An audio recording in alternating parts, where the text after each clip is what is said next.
তাই বলে তো ৭১ যখন আমি বিজয় দিবস পালন করব তখন বঙ্গবন্ধুকে আমি আলাদা করে ফেলবো, আরো ৫ জনের সাথে একসাথে করে ফেলবো, জয় বাংলাকে আমার বাদ দিতে হবে ঘোষণা দিয়ে, তারপরে হচ্ছে যে মুক্তিযোদ্ধাদেরকে আমরা ওই সম্মান আর দিব না। মানে আওয়ামী লীগের বয়ানটাই কি আমরা আসলে প্রতিষ্ঠিত করতেছি না? যারা আওয়ামী লীগের বিপক্ষে তারা এগুলির বিপক্ষে। এটা একটা অভ্যুত্থানের মধ্যে আসছে, সুতরাং এটা হলো সবচেয়ে বড় ম্যান্ডেট। আমি এটা ম্যান্ডেট মনে করি না, আমি এটা ম্যান্ডেট বুঝি না, কারণ আমি চাইলে সরকার এরকম গঠিত হইতো না। আমি আমি আমি যদি এই ম্যান্ডেটের মধ্যে থাকতাম, ডক্টর ইউনূস আসতো না ক্ষমতায়। আমি যদি এই ম্যান্ডেটের মধ্যে থাকতাম, উপদেষ্টাদের মধ্যে ৫ জন আসতো, ৬ জন আসতো না। সময় আওয়ামী লীগের বিরুদ্ধে বা সবসময় আওয়ামী লীগের বিরুদ্ধে একটা অভিযোগ করা হয় যে মুক্তিযুদ্ধ, বঙ্গবন্ধু, জয় বাংলা, ১৯৭১ এগুলিকে আওয়ামী লীগ তার নিজস্ব সম্পত্তি বানিয়ে ফেলে।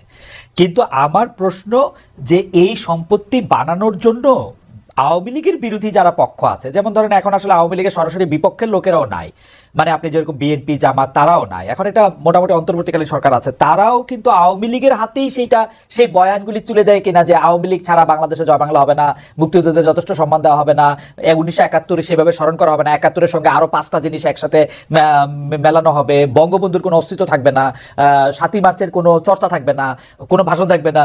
এইটা কি, মানে আপনার কাছে এটা কি মনে হয়? This is like okay? Of course it's not okay. মানে এটা যদি মানে এটা তো আমাদেরও একটা ক্ষোভ ছিল যে ৭১ কেন খালি আওয়ামী লীগের হবে, ৭১ কি খালি আওয়ামী লীগের নাকি, বঙ্গবন্ধুই বা কেন খালি আওয়ামী লীগের হবে? এটা তো সারা দেশের নেতৃত্ব দিয়েছেন। কেন ৭ই মার্চের ভাষণ একটা গুরুত্বপূর্ণ ভাষণ না? এটা নিয়ে আপনার ডিবেট থাকতে পারে, এটা নিয়ে আমরা আলোচনা করব, অনেক আলোচনা করব, কিন্তু এটা খুব ভীষণ গুরুত্বপূর্ণ একটা স্পিচ। তো এগুলো তো আমাদের ইতিহাসের অংশ, সেগুলো তো আসলে আমরা মুছে ফেলতে পারি না। যে সেখানে যদি একটা ফোর্স আসে যেখানে বলছে যে না, এগুলো আমাদের নতুন করে ভাবতে হবে, সেটা খুবই প্রবলেমেটিক আসলে। হ্যাঁ, আমাদের ইতিহাস তো আমরা আসলে মুছে ফেলতে পারি না। তো সেখান থেকে আমি বলবো যে অবশ্যই যদি এখন এমন একটা জায়গায় আমরা যাই যে এগুলো নিয়ে আমাদের তর্ক করতে হচ্ছে, এটা একটা সমস্যাজনক দিক হবে। কিন্তু আমি এটাও বলতে চাই যে যেহেতু এরকম কিছু আপনি যেহেতু বললেন, এবং আমি অনেক সময় এটা শুনিও, হ্যাঁ, যে এরকম একটা ভয় তো নিশ্চয়ই কাজ করছে কিছু মানুষের মধ্যে। তো এই সময়ের চ্যালেঞ্জ মানুষজনকে প্রুভ করা যে এইটা এজেন্ডা না, যে এখানে যারা পরিবর্তন চাচ্ছেন তারা পরিবর্তন চাচ্ছেন একটা ফ্যাসিস্ট সরকারের, ফ্যাসিস্ট মননের, ফ্যাসিস্ট সংস্কৃতির পরিবর্তন চাচ্ছেন। এই পার্থক্যটা করতে হবে। ফ্যাসিজম আর মুক্তিযুদ্ধ তো একই জিনিস না। এবং শেখ হাসিনার ফ্যাসিস্ট সরকার কিছুতেই মুক্তিযুদ্ধের ধারে কাছে সরকারও ছিল না চেতনার, মানে তারা এটা বললেই হবে না। মনে রাখতে হবে যে অগাস্টের ৩ তারিখে আমি যখন শহীদ মিনারে যাই, আমি নিজের কানে শুনেছি ছাত্রছাত্রীরা শহীদ মিনারে বঙ্গবন্ধুর স্পিচই দিচ্ছে, আমাদের দাবায় রাখতে পারবা না, মানে এগুলো বলছে। হ্যাঁ, যে চিৎকার করে করে বলছে, বঙ্গবন্ধুর স্পিচ থেকেই কিন্তু বলছে। হ্যাঁ, তো সেখান থেকেও কিন্তু তারা একটা ইন্সপিরেশন জোগাড় করে জগিয়ে তারা এই ভাষণ থেকে কোট করছে। তো এখন তার পরবর্তী সময়ে তো আমরা বলতে পারি না যে ইট ডাজন্ট ম্যাটার, যে এটা আমরা মুছে ফেলি। হ্যাঁ, যে আমাদের ইন্সপিরেশনের জায়গায় সেটা আছে।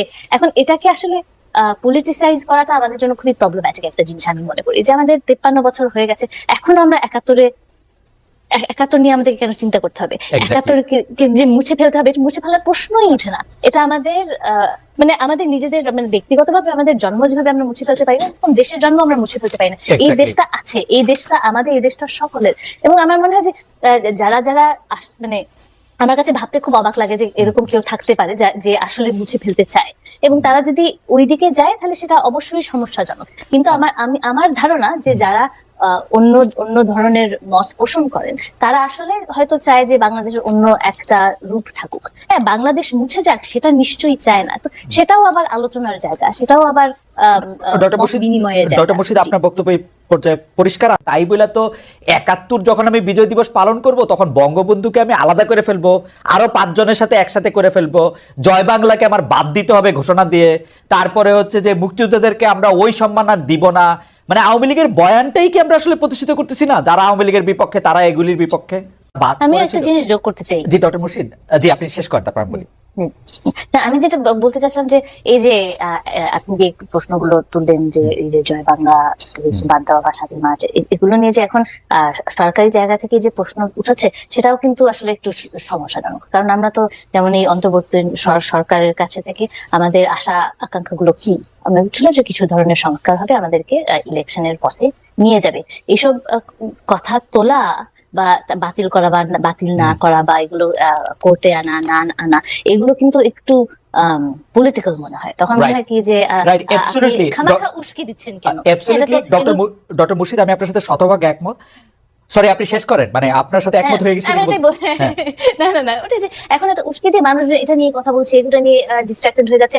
আমাদের তো কিছু এজেন্ডা আছে, আমরা তো কিছু কিছু কিছু কিছু জিনিস চাই, যেমন আমরা ল অ্যান্ড অর্ডার সিচুয়েশনে আমরা একটা স্থিতিশীলতা চাই, আমরা অর্থনৈতিক জায়গায় একটা স্থিতিশীলতা চাই, আমরা পলিটিক্যাল ইনস্টিটিউশন গুলোর মধ্যে কিছু ক্রেডিবিলিটি ফিরে আসুক চাই, যেন ইলেকশন গুলো হতে পারে, যেন জুডিশিয়ারিটা ঠিক থাকতে পারে, এরকম হত্যা মামলা যেন সবার উপরে দিয়ে না দেয়। এই ধরনের খুব গুরুত্বপূর্ণ কিছু কাজ আছে, সেখান থেকে আমাদেরকে ডিস্ট্রাক্ট করে ফেলে এই ধরনের বয়ান। ডক্টর মুর্শিদ, আপনাকে ধন্যবাদ। আপনি এটা একটা অভ্যুত্থানের মধ্যে আসছে, সুতরাং এটা হলো সবচেয়ে বড় ম্যান্ডেট। আমি এটা ম্যান্ডেট মনে করি না, আমি এটা ম্যান্ডেট বুঝি না, কারণ আমি চাইলে সরকার এরকম গঠিত হইতো না। আমি যদি এই ম্যান্ডেটের মধ্যে থাকতাম, ডক্টর ইউনূস আসতো না ক্ষমতায়। আমি যদি এই ম্যান্ডেটের মধ্যে থাকতাম, উপদেষ্টাদের মধ্যে 5 জন আসতো, 6 জন আসতো না। আমি তো এটার মধ্যে থেকে অংশগ্রহণ করি না, কিন্তু আমি প্রাণপণে চাইছি শেখ হাসিনা ক্ষমতা থেকে চলে যাক। এখন আমাকে আপনি বলতে পারেন যে আমার ম্যান্ডেটটাতে লিখে, আমার ম্যান্ডেট ছিল যে শেখ হাসিনা ক্ষমতা থেকে যাইতে হবে, বিকজ উনি ফেসিস্ট, উনি ইনস্টিটিউশনগুলি ধ্বংস করছে, উনাকে যাইতে হবে। কিন্তু রাষ্ট্র গঠন, সরকার গঠন, এটা তো আমি বুঝি না যে এর মধ্যে আমি ম্যান্ডেট কোথায় দিলাম। ডক্টর মুর্শিদ, আমার একটু যদি সাহায্য করেন। আমি কি পাঁচ লাইন দিয়ে শুরু করবো নাকি বিশ্লেষণ? জি জি, আপনি যে ইচ্ছা আপনি শুরু করেন। না, আমি শুরু করি ওই জায়গা থেকে যে গণতন্ত্র যখন আমরা গণতন্ত্র বলতে আমরা কি বুঝি যে সরকার প্রতিনিধিত্ব করবে, যেটা আমি বলছিলাম তখন, যে এবং বিভিন্ন মেকানিজম থাকবে যেভাবে যার মাধ্যমে জনগণ সরকারের সাথে যোগাযোগ করবে, জনগণ সরকারকে জানাবে তারা কি চায়। কারণ গণতন্ত্রের ব্যাপারটাই সেটা, জনগণকে বলতে হবে তারা কি চায় এবং সরকার সেটা ডেলিভার করবে বা করবে না, একটা নেগোসিয়েশন হবে ইত্যাদি। এবং এইটার মেকানিজম গুলো কি, তার মধ্যে একটা মেকানিজম হচ্ছে ইলেকশন। তার মধ্যে দিয়ে আমরা সাধারণ মানুষ সরকারকে জানাই যে আমাদের কোন দল ভালো লাগে, কোন দল লাগে না, ইত্যাদি ইত্যাদি আমরা জানি। এবং সেটা ছাড়া অন্যান্য উপায়ও আছে, যার কারণে পলিটিক্যাল ইনস্টিটিউশন গুলো খুব গুরুত্বপূর্ণ হয়ে যায়। তুষার ভাইয়ের ওই কথাগুলো খুবই গুরুত্বপূর্ণ, যেটা হচ্ছে পলিটিক্যাল ইনস্টিটিউশন গুলো আমাদের সংস্কার করা দরকার ওই কারণেই, কারণ আমরা চাই যে সেগুলোও গণতান্ত্রিক কায়দায় হোক। তার মানে কি? তার মানে যে তারাও এই মেকানিজমেই চলুক, যে ইলেকশন আমরা ইলেকশন কোনো কারণে ইলেকশন হলো না, কিন্তু তার মানে যে আমরা জনগণ কি চাই আমরা সেটা জানতে পারছি না, সেটা যেন না হয়। কারণ ইনস্টিটিউশনের কাজগুলোই হচ্ছে এই কমিউনিকেশন চ্যানেল হিসেবে কাজ করে। তার মধ্যে মিডিয়া পড়বে, তার মধ্যে জুডিশিয়ারি পড়বে, তার মধ্যে পার্লামেন্ট পড়বে। এবং এই ইনস্টিটিউশন গুলো যদি সঠিকভাবে কাজ করে, তাহলে কিন্তু আমরা অন্যান্য ভাবে জানতে পারবো জনসাধারণের চাহিদাগুলো কি। এখানে যদি কিছু ফেলিয়ার থাকে, তাহলে আমরা রাস্তায় নামবো, পিটিশন করব, ইত্যাদি নানান ধরনের পলিটিক্যাল অ্যাক্টিভিটি আছে, যার কারণে ধরেন ওই গুড সিটিজেনশিপ মানে কি, তার মানে যে আমি অ্যাক্টিভ একজন নাগরিক হব এবং আমি এই কমিউনিকেশন চ্যানেল যে ঠিকঠাক থাকবে সেটার দিকে আমিও নাগরিক হিসেবে আমি তৎপর থাকবো এবং আমি এই চ্যানেলগুলো ব্যবহার করবো। আমেরিকাতে যেমন আপনি চিঠি লিখতে পারেন সেনেটের দিকে, রাষ্ট্রপতিকে, সবাইকে, হ্যাঁ, যে আমি কি চাই সেগুলো ব্যক্ত করার জন্য ওগুলো একজন পড়বে, ওগুলো চিঠির উত্তর দিবে। হ্যাঁ, এগুলো নানান ভাবে, এগুলো হচ্ছে গিয়ে ডেমোক্রেসির কাজটাই হচ্ছে গিয়ে কমিউনিকেশন, যে জনগণ এবং সরকারের মধ্যে কমিউনিকেশন। এবং এটা হাজারোটা যদি, আচ্ছা হাজারোটা না, মানে এমনি বললাম আর কি, যে ধরেন নানান ধরনের মেকানিজম থাকবে, একটা মেকানিজম শুধু না, যাতে একটা জায়গায় গন্ডগোল হলে আমরা অন্যান্য চ্যানেলগুলোর মাধ্যমে আমরা জানতে পারবো। এমন হবে না যে আমরা যেটা যেমন শেখ হাসিনা আমলে দেখছি যে সে একেবারেই ডিসকানেক্টেড জনসাধারণের কাছ থেকে, সে জানিই না, বুঝছেই না, এমন যেন না হয়। ওগুলোই হচ্ছে গিয়ে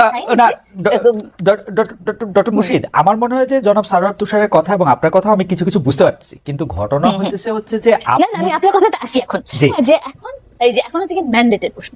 হ্যাঁ, যে গণ অভ্যুত্থানের পরে কি হবে, এখানে কিন্তু কোনো ব্লু প্রিন্ট নেই। হ্যাঁ, এবং এইখানেই আমার মনে হয় উইকনেসটা, যে ঠিক আছে গণ অভ্যুত্থান হয়েছে, আপনি যেটা বলছিলেন, আমরা সবাই, আমি নিজের কথাও বলি, আমরা কখন রাস্তায় নামলাম শিক্ষক হিসেবে, যখন দেখলাম আমাদের ছাত্রছাত্রীদেরকে মারা হচ্ছে। আমাদের ছাত্রছাত্রীকে মারার অধিকার তো কারণ নেই, কেন মারবে? এটা আমার এই দেশে হোক, প্যালেস্টাইনে হোক, আমেরিকাতে হোক, এরা সবাই আমাদের ছাত্রছাত্রী, আমাদের ছাত্রছাত্রীর গায়ে আপনারা হাত দিবেন না, এই কথা বলতে কিন্তু আমরা রাস্তায় নেমেছি। আমরা কি নতুন সরকার গঠন করবো ভেবেছিলাম? সেটা তো কেউ ভাবেনি। এটা একটা সংস্কার, ওই যে কি যে কোটা রিফর্মের মুভমেন্ট, হ্যাঁ, সেখানে এক ধরনের একটা পলিটিক্স চলছে। এটা আমরা এখন হাইন্ডসাইটে বলতে পারি না না না, এটা আসলে ফ্যাসিস্ট সরকার বদলানোর একটা এজেন্ডা ছিল, যদি সেটা হয়ে থাকতে পারে সেটা, কিন্তু আমরা যারা সে সময় পথে নেমেছি আমাদের কাছে সেটা ক্লিয়ার ছিল না, আমরা তো জানতাম না দ্যাটস হোয়াটস হ্যাপেনিং। আমরা পথে নেমেছি এই সরকারকে ছাত্র খুনি হওয়ার থেকে, ছাত্র খুনি ওই অ্যাসপেক্টটার কারণে, যে তারা যেন সেটা আর না করে।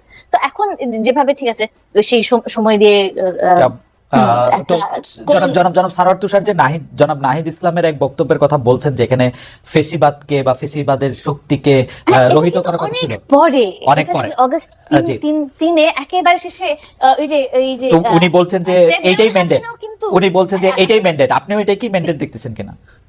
আমি আসলে ম্যান্ডেট আমি দেখছি না, যেমন ওই সময় আমি ছিলাম শহীদ মিনারে, আমিও ছিলাম, মানে এখানে এত লোক, ওখানে আমি মানে ফ্র্যাঙ্কলি স্পিকিং রাহিত কি বলছিল ওটা ঠিক শোনাও যাচ্ছিল না। হ্যাঁ, যে ওটা যে বলা যে এটা সবার ম্যান্ডেট, আমি জানি ওখানে ধরে নিতে পারি আমরা, তখন আমাদের সমর্থন তার কাছে সাথে ছিল। আমরা স্টুডেন্টদেরকে আমরা ব্যবহার করলাম, এখন আমরা চাই যে স্টুডেন্টরাই সামনে থাকুক, ওরা কি চায় ওগুলো তারা ব্যক্ত করুক, কিন্তু এটা কিন্তু না যে আমরা গণতন্ত্র চাই না। আমরা সেই জায়গাতে তো আসলে গণতন্ত্র এক্সপেক্ট করছিলাম আমরা, মানে পলিটিক্যাল সায়েন্টিস্ট হিসেবে না বা নাগরিক হিসেবে আমি বলবো যে আমরা সেই সময়ে কারা নেতৃত্ব দিয়েছিল, ওটা কি ডেমোক্রেটিক ভাবে সামনে এসছে? কেন নাহিদ, কেন সার্জিস, কেন মানে আমি জানি না, এটা হয়তো শুনতে খুবই খারাপ লাগবে এই সময়, আমি সেই হিসেবে বলছি না, মানে ক্রিটিক করার জন্য আমি বলছি না, কিন্তু এটা আমার জানতে ইচ্ছা হয়, কৌতূহল যে পলিটিক্যাল সায়েন্টিস্ট হিসেবে যে সেসব জায়গায় ডেমোক্রেটিক প্র্যাকটিসটা কি ছিল, কেন এরা 16 জন, আমরা তো জানতাম আমার কাছে মনে হয় যে ডক্টর মুর্শিদ এগুলি একদমই এখন মানে আমার কাছে মনে হয় যে একাডেমিক প্রশ্ন, আপনি নিশ্চয়ই এই প্রশ্নগুলির উত্তর খুঁজবেন। না আসলে কিন্তু একাডেমিক প্রশ্ন না, কারণ সময়ের প্রয়োজনে কেউ আসলে নেতৃত্বের জায়গায় যায়, ও কেন নেতৃত্বে গেল, আমি কেন গেলাম না, এটা আসলে না আমি আসলে ঠিক সেই প্রশ্নটা সেটা করছি না, আমি প্রশ্নটা করছি যে এখানে একটা কোনো ডেমোক্রেটিক প্র্যাকটিস ছিল কিনা, এটা কি ডেমোক্রেটিক ভাবে কেউ সামনে তারা গেছে নাকি ঘটনার পরিস্থিতি তারা সামনে এসছে বা আসেনি। যে আমরা যখন তত্ত্বাবধায়ক সরকার, এখানেই আমি যাচ্ছি এই যে ইন্টারিম গভর্নমেন্ট যখন আমরা ফর্ম করছি বা আমরা যখন প্রফেসর ইউনূসকে চুজ করছি, তখন কারা চুজ করছে? তখন কি আমরা সবাই মিলে চুজ করছি? আপনি আমরা তো সবাই মিলে চুজ করি, তাই না? এখানে তো কেউ একজন চুজ করছে, সেটার প্রসেসটা কি ছিল? এখানে একটা প্রসেসের প্রশ্ন চলে আসে, আমি বলবো।